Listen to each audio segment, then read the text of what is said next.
Hello friends, welcome you all. आज हम vision IAS के 9th मार्च वाले डेली करंट अफेयर्स डिस्कस करेंगे। आज हमें 6 आर्टिकल्स डिस्कस करने हैं। Let's discuss one by one. And अगर आप लोगों ने हमारा यूट्यूब चैनल सब्सक्राइब नहीं किया है, please do subscribe that, like share comment करना ना भूलें।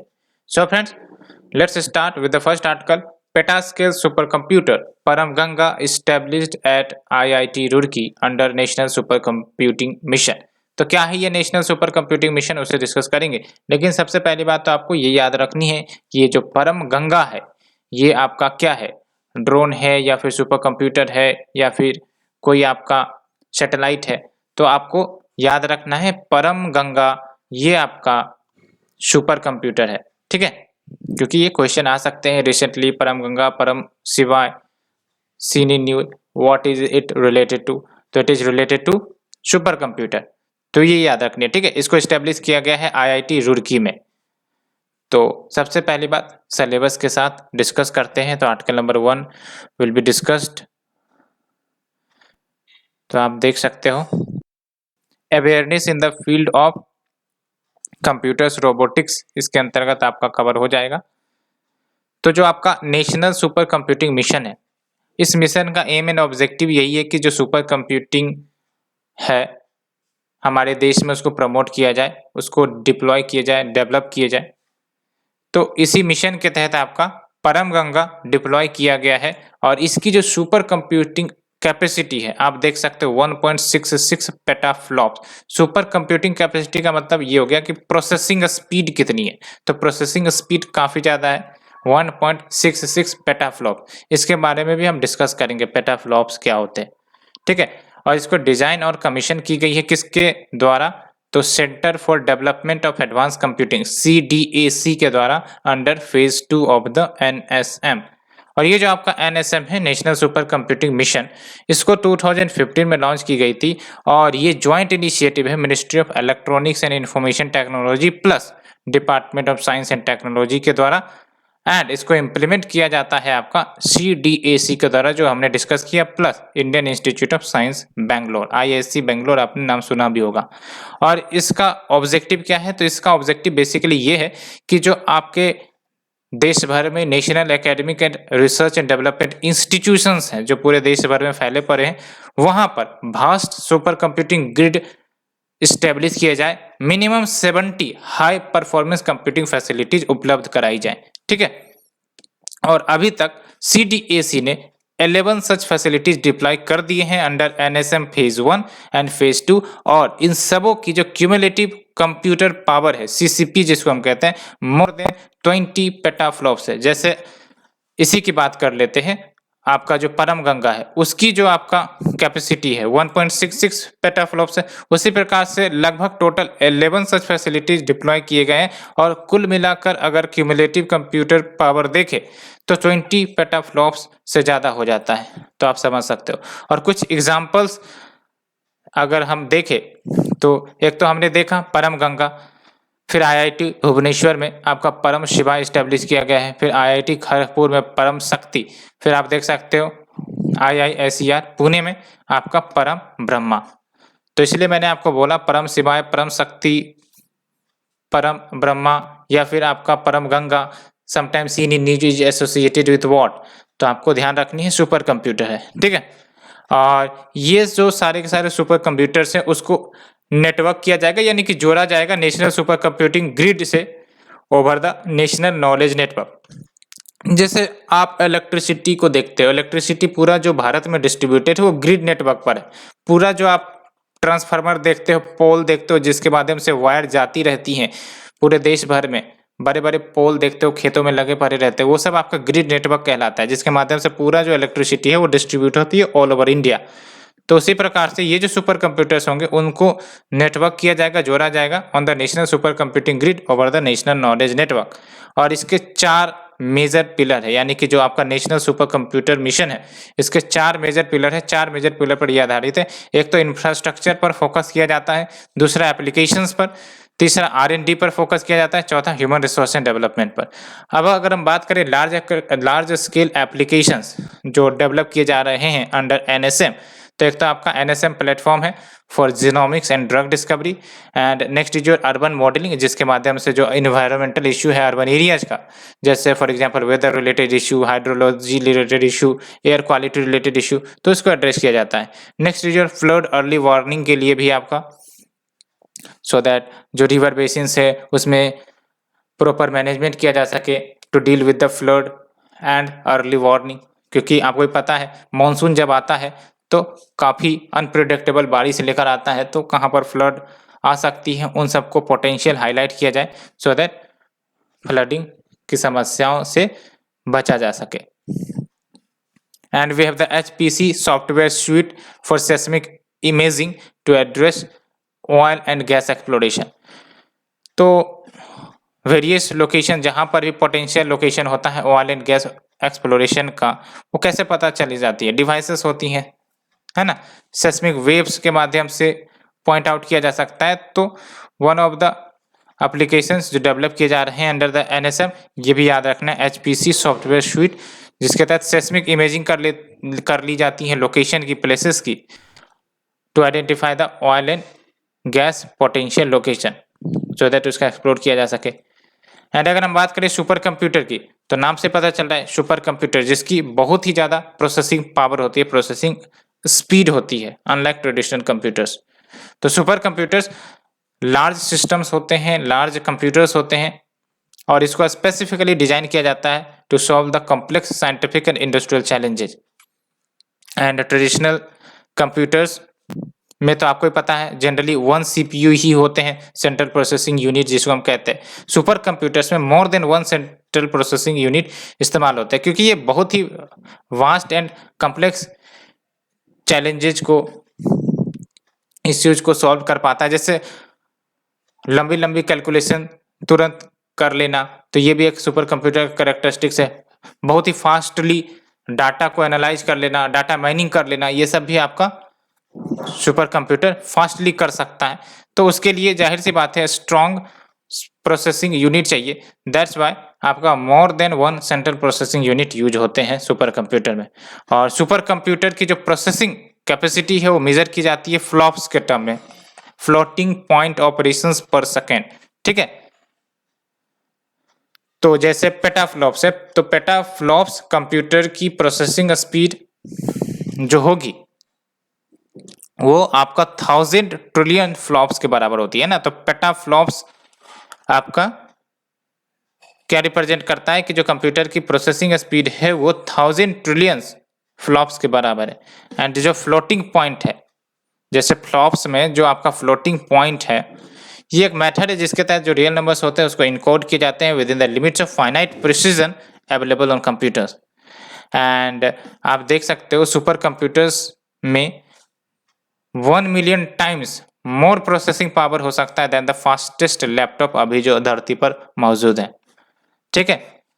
तो ले देकर कहना यही है कि सुपर कंप्यूटर की जो प्रोसेसिंग पावर है वो काफी ज्यादा होती है, और इससे बड़े बड़े जो कैलकुलेशंस है या फिर जो डाटा माइनिंग है, एनालिसिस है, वो सब तुरंत किए जा सकते हैं। गूगल भी सुपर कंप्यूटर्स को डेवलप करने का प्रयास कर रहा है, और हाल फिलहाल में शायद गूगल ने भी सुपर कंप्यूटर्स डेवलप किया था, नाम याद नहीं आ रहा है, लेकिन उसने भी डेवलप किया था। सो फ्रेंड्स, ये हमने आर्टिकल नंबर 1 डिटेल से डिस्कस किया। Let's move to the article number 2। Union minister launches virtual smart grid knowledge centre and innovation park. तो ये जो आपका smart grid knowledge centre and innovation park, इसको समझने से पहले सबसे पहली बात तो हम स्मार्ट ग्रिड के बारे में जानेंगे। देख लो, कोई भी जो आपके कीवर्ड है ना, या फिर कोई डिवाइसेस ले लो, उसमें आप जब स्मार्ट जोड़ देते हो तो उसका मतलब हो गया कि उसको हमने ऑटोमेट कर दिया।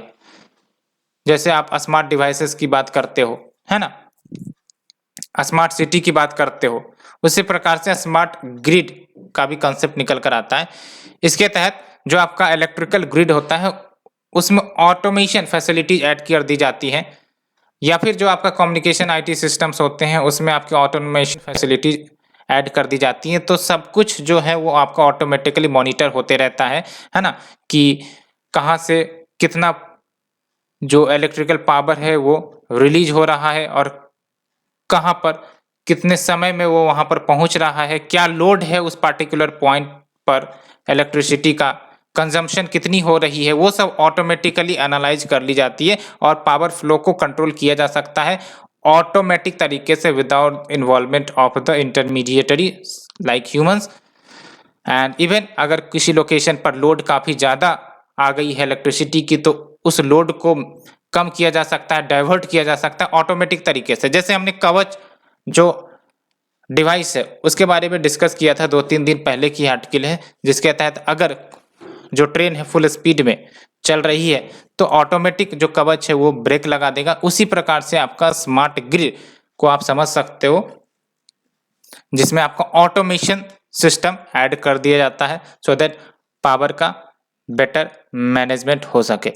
तो स्मार्ट ग्रिड के बेनिफिट क्या होंगे? तो जाहिर सी बात है, जब प्रॉपर रियल टाइम मैनेजमेंट होगा, एनालिसिस होगा, तो जो ट्रांसमिशन एंड डिस्ट्रीब्यूशन लॉसेस है वो कम किए जा सकते हैं। साथ ही साथ पीक लोड मैनेजमेंट किए जा सकते हैं, यानी कि कोई ऐसा टाइम जहां पर जो डिमांड है इलेक्ट्रिसिटी की काफ़ी ज़्यादा है तो वहां पर उसको मैनेज किया जा सकता है अच्छे तरीके से। क्वालिटी ऑफ सर्विस इंप्रूव हो सकती है, रिलायबिलिटी बढ़ेगा, बेटर एसेट मैनेजमेंट होगा, रिन्यूएबल इंटीग्रेशन किया जा सकता है, रियल टाइम मॉनिटरिंग एक इंपॉर्टेंट फीचर होता है आपका स्मार्ट सिस्टम का, बेटर एक्सेसिबिलिटी टू इलेक्ट्रिसिटी मिल सकेंगे। तो ये सब सर्टेन बेनिफिट्स हैं और आप डायग्राम देख सकते हो किस प्रकार से स्मार्ट ग्रिड इंटरकनेक्टेड है और ये आपका कंट्रोल कर सकता है जो आपके इलेक्ट्रिसिटी लोड है या फिर आपका जो डिस्ट्रीब्यूशन है उन सबों को। तो जिस प्रकार से आप स्मार्ट डिवाइसेस के बारे में सुनते हो, स्मार्ट ग्रिड भी कुछ उसी प्रकार का कंसेप्ट होता है। तो फ्रेंड्स ये हमने डिस्कस किया, लेकिन सबसे पहली बात हम सिलेबस को डिस्कस कर लेते हैं। बेसिक को डिस्कस करने के चक्कर में हमने सिलेबस भी देखना भूल गए थे। तो आप देख सकते हो science and technology development and their application and effects in everyday life, तो ये आपका है, ठीक है। तो जो आपका smart grid knowledge centre and innovation park है, इसको इस्टेब्लिश किया गया है किसके द्वारा? पावर ग्रिड के द्वारा, along with the support from Ministry of Power plus national smart grid mission. और इसके तहत जो हमारे देश में फ्रंटियर स्मार्ट ग्रिड टेक्नोलॉजी बन रही है उसको बढ़ावा देना, साथ ही साथ डेमोन्स्ट्रेशन भी करना। एंड जो आपका SGKC का जो बेसिक एम है कि ग्लोबल लेवल पर जो भारत है वो one of the leading centres के रूप में अवतरित हो, so that innovation, entrepreneurship, research इन सबको फोस्टर किया जा सके स्मार्ट ग्रिड टेक्नोलॉजी के फील्ड में एंड कैपेसिटी बिल्टअप की जा सके पावर डिस्ट्रीब्यूशन सेक्टर में। और अभी फ़िलहाल तो virtual smart grid knowledge centre launch की गई है और ये जो आपका वर्चुअल SGKC है ये बेसिकली डिजिटल फुटप्रिंट होगा फिजिकल सेटअप ऑफ SGKC का, बिकॉज कोविड-19 पैंडमिक जब आई तो जाहिर सी बात है ये ज़रूरत महसूस हुई कि भाई साहब कहीं ना कहीं हमें virtual smart grid knowledge centre and innovation park की ज़रूरत होगी। और ये जो आपका NSGM है यानी कि नेशनल स्मार्ट ग्रिड मिशन, इसको 2015 में लाया गया था और इसका बेसिक एम एंड ऑब्जेक्टिव क्या था कि जो आपका स्मार्ट ग्रिड डिप्लॉयमेंट है उसको एक्सेलरेट किया जा सके भारत में। और ये आपका जो मिशन है मेजर रोल प्ले करता है प्लानिंग में, मॉनिटरिंग में, एज वेल एज जो आपके policies and programmes related to the smart grids, जो भी पॉलिसीज हो, प्रोग्राम्स हो, उसके इम्प्लीमेंटेशन का ये प्रॉपर मॉनिटरिंग करता है, ठीक है। स्मार्ट ग्रिड क्या है हमने डिस्कस कर ही लिया है और जो एग्जांपल से हमने देखा, तो जैसे इस कीवर्ड आया स्मार्ट तो आपको ध्यान में रखना है ऑटोमेशन की सुविधा आ जाएगी, ठीक है। और आप लिंक कर सकते हो कवच से जो हमने डिस्कस किया था आर्टिकल, कुछ उस प्रकार से एप्लीकेशंस रिलेटेड है। सो फ्रेंड्स ये हमने आर्टिकल नंबर 2 डिस्कस किया। Let's move to the article number 3।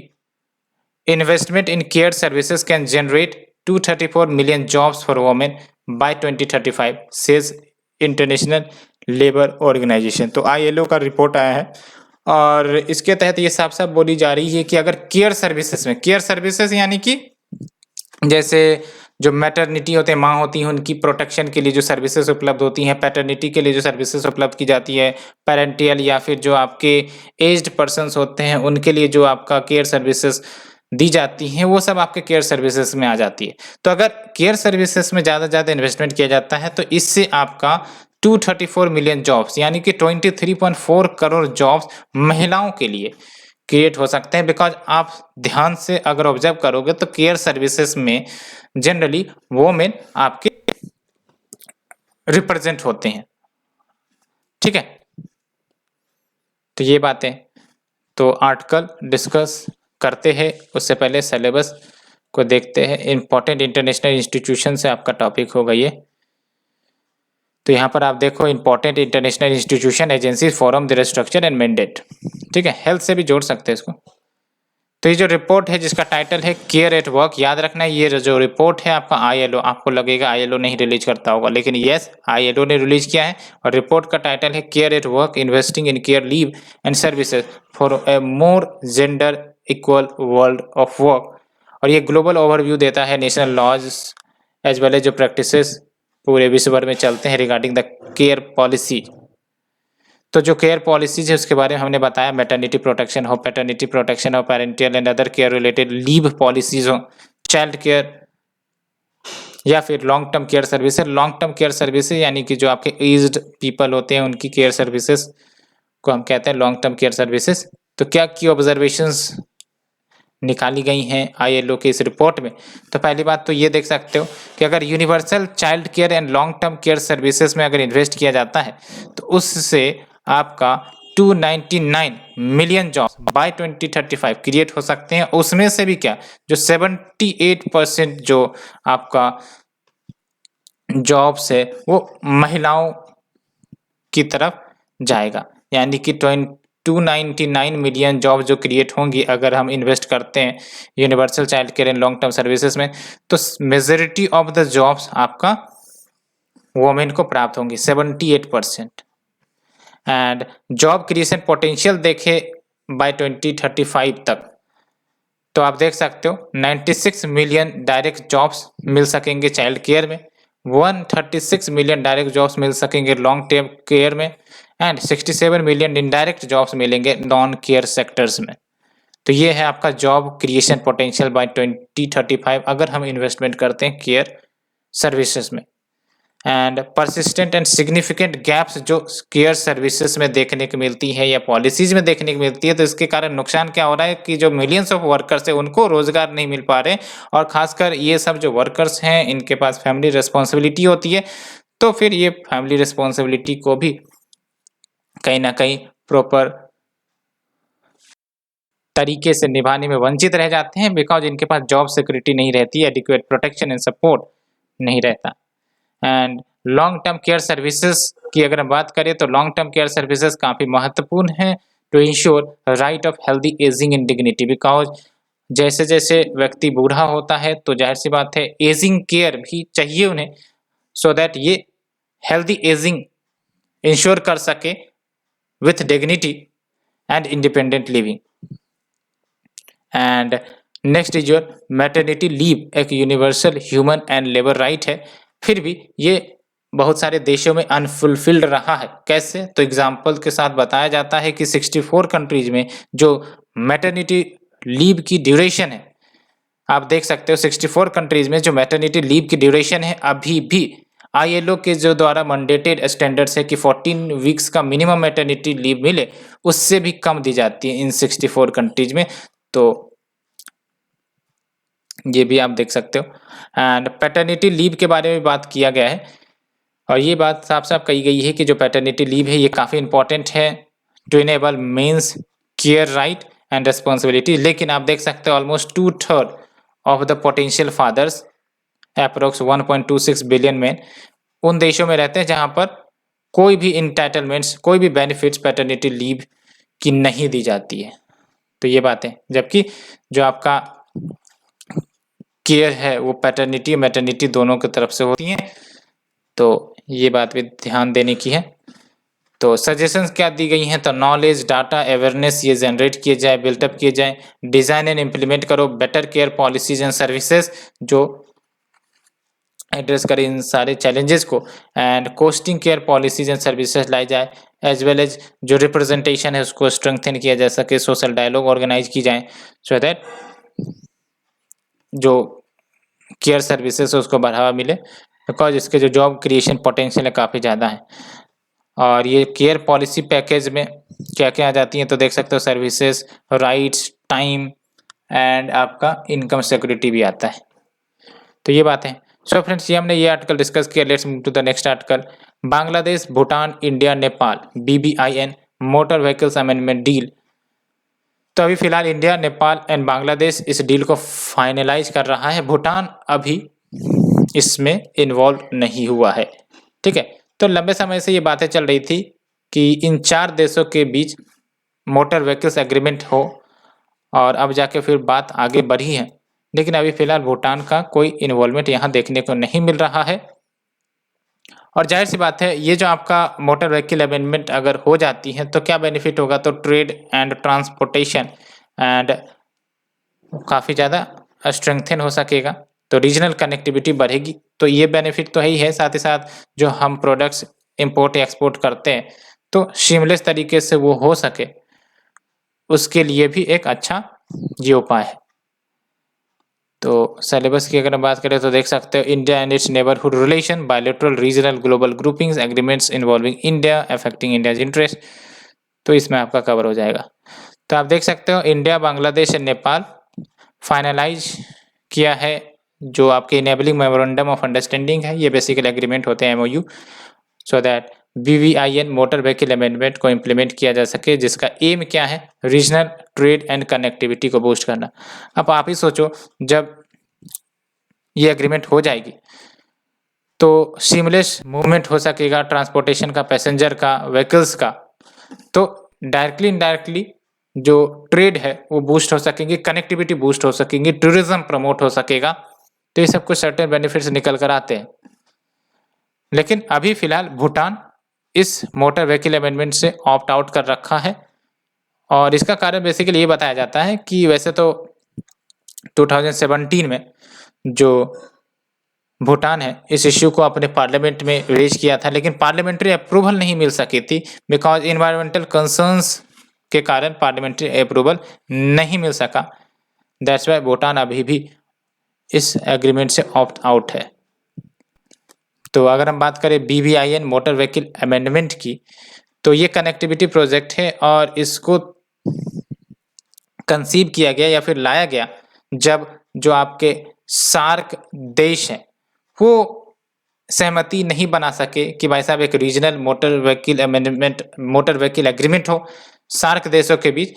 और ये सार्क देश जो बेसिकली इस बात पर कोऑपरेट नहीं कर सके, बिकॉज पाकिस्तान ने अपोज किया था कि नहीं भाई साहब, हम जो है ऐसे एग्रीमेंट नहीं करेंगे। तो दैट्स वाई फिर आपके ये जो 4 देश हैं उन्होंने ही इनिशिएटिव लिया कि चलो सार्क नहीं करेगा तो हम 4 देश मिलकर इस मोटर व्हीकल एग्रीमेंट को आगे बढ़ाते हैं, ठीक है। और ये जो आपका सार्क है जहाँ पर इन्होंने रीजनल मोटर व्हीकल एग्रीमेंट की सहमति नहीं जताई थी, तो वो था आपका काठमांडू समिट 2014। वैसे आपको याद रखने की ज़रूरत नहीं है, ठीक है। एंड ये जो आपका BBIN MBA है, ये आपका सब रीजनल मोटर व्हीकल एग्रीमेंट है, और इसके तहत पैसेंजर, पर्सोनल, कार्गो व्हीकल और ट्रैफिक इन सबको रेगुलेट किया जाएगा। और इससे जो आपका लैंड ट्रांसपोर्टेशन फैसिलिटेशन अरेंजमेंट है वो भी फैसिलिटेट होगा। और भूटान क्यों आपका ऑप्ट आउट है इस प्रोजेक्ट से, तो मैंने आपको बताया, बिकॉज पार्लियामेंट्री अप्रूवल नहीं मिल सकी थी 2017 में जब इसको पार्लियामेंट में रखा गया था, बिकॉज इन्वायरमेंटल कंसर्न्स जाहिर किए गए थे।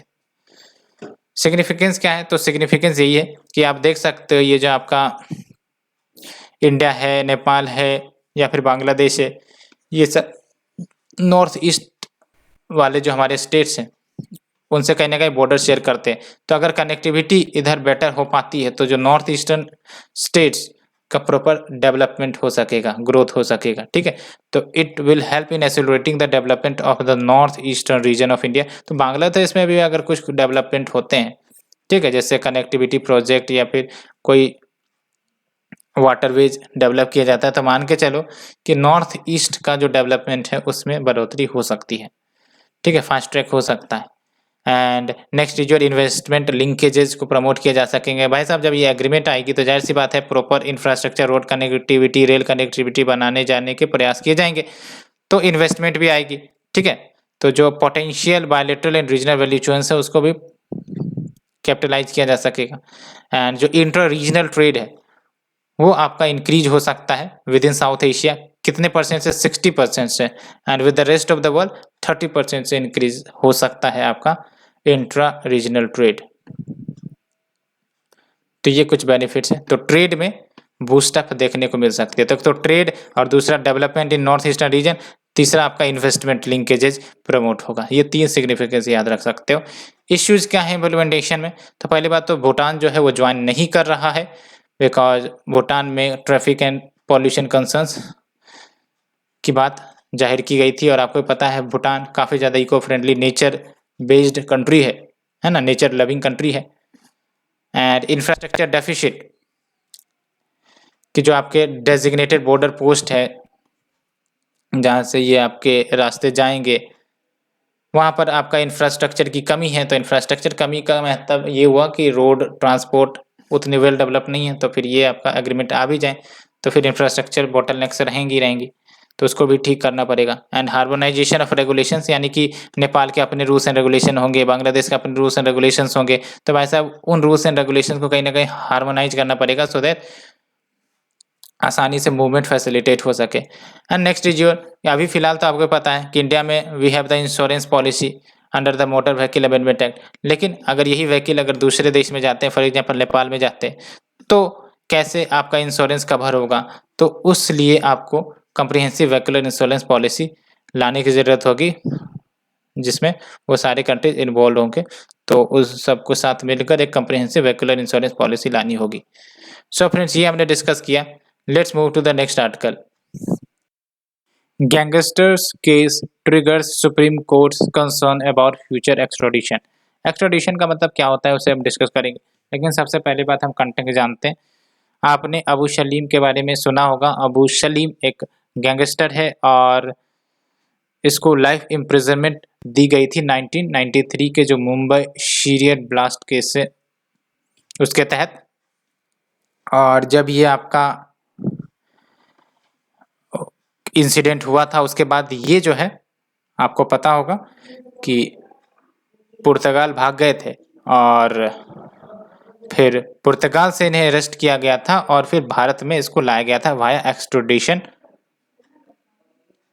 तो जब इसको पुर्तगाल से लाया गया एक्सट्राडिशन के माध्यम से, तो जो आपके पुर्तगाल अथॉरिटीज हैं उन्होंने एक्सट्राडिशन की परमिशन इसको इस कंडीशन पर दी थी कि भाई साहब इसको जो जेल सेंटेंस दिया जाएगा वो 25 साल से ज़्यादा का नहीं होगा। ठीक है, तो ये एश्योरेंस देने की बात भारत की तरफ से बोली गई थी। तो देख सकते हो as per the sovereign assurance जो पुर्तगाल अथॉरिटीज को दी गई थी कि भाई साहब ठीक है, हम इसे 25 साल से ज़्यादा का जेल टर्म नहीं देंगे। तो अभी फिलहाल सुप्रीम कोर्ट ने यूनियन होम सिक्योरिटी से जवाब मांगा है कि आखिरकार आप एक्सप्लेन करो कि आपका एक्सटेंड क्या है on the gangsters Abu Salim's contention कि उसे बियॉन्ड 25 ईयर्स प्रिजन में नहीं रखा जा सकता, बिकॉज ये आपका जो सॉवरेन एश्योरेंस दी गई थी भारत की तरफ से पुर्तगाल अथॉरिटीज को फॉर हिज एक्सट्राडिशन, तभी एक्सट्राडिशन हुआ था। ठीक है, और इसको मैंने आपको बताया पुर्तगाल में अरेस्ट कर लिया गया था और फिर बाद में भारत में लाया गया वाया एक्सट्राडिशन। तो सुप्रीम कोर्ट ने वही कहा कि भाई साहब आपको ध्यान में रखनी है, यानी गवर्नमेंट से कहा कि आपको ध्यान में रखनी है कि अगर आप अपने जो पास्ट में एश्योरेंस दिए हो, जैसे फॉर एग्जाम्पल यहाँ पर पुर्तगाल अथॉरिटीज को एश्योरेंस दिया गया था कि भाई साहब हम सर्टेन ईयर्स, यहाँ पर आपका 25 ईयर्स है, उसके बियॉन्ड आपको सेंटेंस उसे नहीं देंगे, यानी कि अबू सलीम को, तो आप अपने जो एश्योरेंस है उस पर कायम रहो, नहीं तो फिर इसका इंटरनेशनल रैमिफिकेशंस हो सकता है, इंटरनेशनल इम्प्लीकेशंस हो सकते हैं। तो सुप्रीम कोर्ट ने एडवाइस किया गवर्नमेंट को to take into the account the international ramifications of being sent to divert from the past assurance. तो ये बात है। तो हमें तो भाई साहब एक्स्ट्राडिशन के बारे में जानना है, क्योंकि एक्स्ट्राडिशन यहाँ से क्वेश्चन बनते हैं। तो एक्स्ट्राडिशन का मतलब क्या हुआ कि लेट से कोई व्यक्ति भारत में कोई क्राइम करता है, चाहे वो इकोनॉमिक क्राइम हो या फिर आपका क्रिमिनल क्राइम हो, कोई भी क्राइम हो, और वो क्राइम करके भारत से बाहर चला जाता है, दूसरे देश में चला जाता है, ठीक है।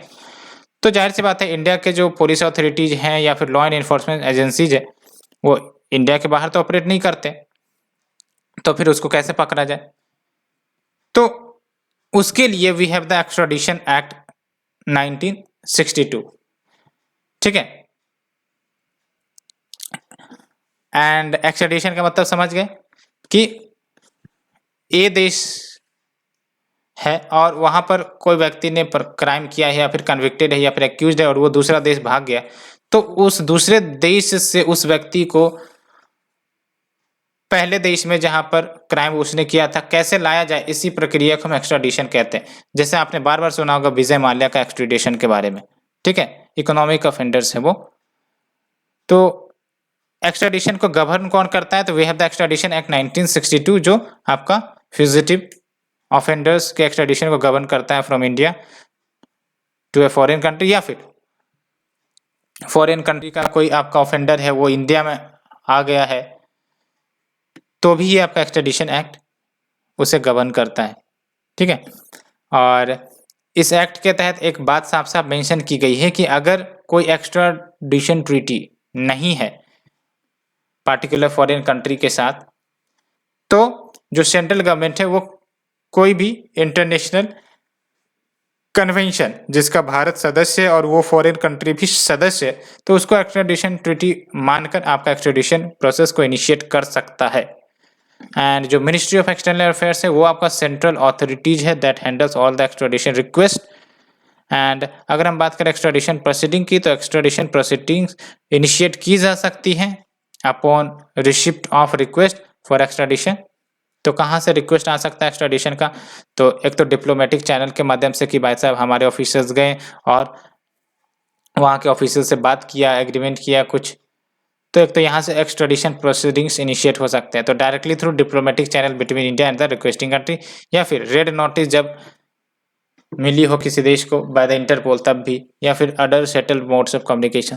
तो ये सब आपके एक्स्ट्राडिशन प्रोसीडिंग्स के अंतर्गत आ जाते हैं। होप आपको ये इश्यू समझ में आई होगी। एक्स्ट्राडिशन का मतलब क्या होता है ये भी हमने आपको डिस्कस किया। सो फ्रेंड्स, इसे डिस्कस करने के बाद let's move to the next article and last one, green channel payment setup for Ayushman Bharat Pradhan Mantri Jan Arogya Yojana. तो आयुष्मान भारत प्रधानमंत्री जन आरोग्य योजना के बारे में आप जानते ही होंगे। 5 लाख का इंश्योरेंस कवर दिया जाता है हाउस होल्ड फैमिलीज को as per the socio economic जो सेंसस है 2011 के जो बेनिफिशियरीज हैं उसे। एंड अभी क्या हो रहा है कि जो आपके green channel payment option setup किए जा रहे हैं। क्या है ये ग्रीन चैनल पेमेंट ऑप्शन, उसे हम डिस्कस करेंगे, लेकिन सबसे पहले सिलेबस की बात कर लेते हैं। तो सिलेबस में आप देख सकते हो welfare schemes for vulnerable sections of the population by the centre and the states and the performance of these schemes. तो ये जो आपका कंसेप्ट है ग्रीन चैनल पेमेंट वाला, इसको नेशनल हेल्थ अथॉरिटी ने लेकर आया है। और इसका बेसिक एम क्या है ग्रीन चैनल पेमेंट का, कि जो इंश्योरेंस क्लेम की जाती है इम्पैनल्ड हॉस्पिटल्स के द्वारा कि भाई साहब हमने बेनिफिशियरीज को ट्रीट किया, अब आप हमें रकम दो, पैसे दो, तो उसको क्लेम करने में या फिर जो पेमेंट रिसीव करने में कहीं ना कहीं काफ़ी ज़्यादा डिले होती है। तो उस पेमेंट के डिले को कम करने के लिए, फास्ट ट्रैक करने के लिए ये जो आपका ग्रीन चैनल पेमेंट ऑप्शन लाए जाने का प्रयास किया जा रहा है। और इसके तहत क्या होगा कि जो हॉस्पिटल्स है यानी कि इम्पैनल हॉस्पिटल जिसके अच्छे खासे रिकॉर्ड है उसको इंस्टेंटली तुरंत 50% ऑफ द बिल आपका मिल जाएगा क्लेम के रूप में। कोई भी अगर वो ट्रीटमेंट करता है that comes under the scheme of Ayushman Bharat Pradhan Mantri Jan Arogya Yojana, through this channel, ठीक है। तो it is not 100%, it is 50% at instant आपको जो बिल का अमाउंट है वो इम्पैनल हॉस्पिटल को मिल जाएगा। अभी क्या होता है, अभी इश्यू ये है कि जो इम्पैनल हॉस्पिटल्स होते हैं उनको पेमेंट तभी मिलता है जब इनके क्लेम्स जो है अप्रूव किए गए हों, और ये पे कौन करता है, तो स्टेट हेल्थ एजेंसी पे करती है। तो टाइम काफ़ी ज़्यादा लग जाता है, इसीलिए जो प्राइवेट इम्पैनल हॉस्पिटल होते हैं वो इलाज देने से कतराते हैं कि भाई साहब हम अगर इलाज कर भी दे तो हमको पेमेंट आने में 15 दिन 30 दिन लग जाते हैं, इसलिए कहीं ना कहीं हिचकिचाहट होती है ट्रीटमेंट प्रोवाइड करने में, ठीक है। तो अभी देख सकते हो जो आपका क्लेम होता है 15 days for non portability claims and 30 days for portability claims. तो कहने का मतलब ये है कि टाइम कंज्यूमिंग है, ठीक है। तो अगर हम बात करें सिग्निफिकेंस क्या होगा आपका जीसीपी का, तो timely and judicial adjustment claims का किया जा सकता है which gets raised by the hospitals, जो काफ़ी महत्वपूर्ण कंपोनेंट है for the effective implementation of this scheme. And greater participation हो सकेगा हॉस्पिटल्स का in providing the treatment to Ayushman Bharat Pradhan Mantri Jan Arogya Yojana beneficiaries, because hospital तभी आकर्षित होंगे ना जब उनको टाइमली रूप में क्लेम मिल सके। अगर क्लेम करने में ही 30 दिन लग रहे, 40 दिन लग रहे, तो फिर हॉस्पिटल जुड़ने से पीछे हट जाएंगे। एंड अगर हम इस स्कीम की बात करें तो ये आपका इंश्योरेंस स्कीम है जो आपका cashless paperless annual health care service provide करता है, जिसके तहत 5 लाख रुपए का इंश्योरेंस कवरेज पर फैमिली दी जाती है for secondary and tertiary care hospitalisation, not for primary. Primary के लिए तो पीएचसी है, प्राइमरी हेल्थ केयर सेंटर, और ये वर्ल्ड का largest government funded health insurance scheme है। और बेनिफिशियरी फैमिली जो हैं वो आइडेंटिफाई किए जाते हैं सोशल इकोनॉमिक कास्ट सेंसस 2011 के डाटा के अनुसार, और इसको 2018 में लॉन्च किया गया था। इम्प्लीमेंट किया जाता है किसके द्वारा, नीति आयोग नहीं, नेशनल हेल्थ अथॉरिटी के द्वारा, which is an attached office जो आपका ministry of health and family welfare के अंतर्गत आती है। और ये इम्प्लीमेंट हो रहे हैं सारे स्टेट एंड यूटीज में, but except West Bengal, NCT national capital territory of Delhi and Odisha. तो याद रखना ओडिशा, बंगाल और एनसीटी ऑफ दिल्ली, यहाँ पर नहीं इंप्लीमेंट हो रही है स्कीम, बाकी सब जगह इंप्लीमेंट हो रहे हैं। सो फ्रेंड्स, ये हमने 6 आर्टिकल डिस्कस किया, hope you understood it clearly. आज के लिए इतना ही friend, thank you very much for the discussion. Please do like, share and comment your response.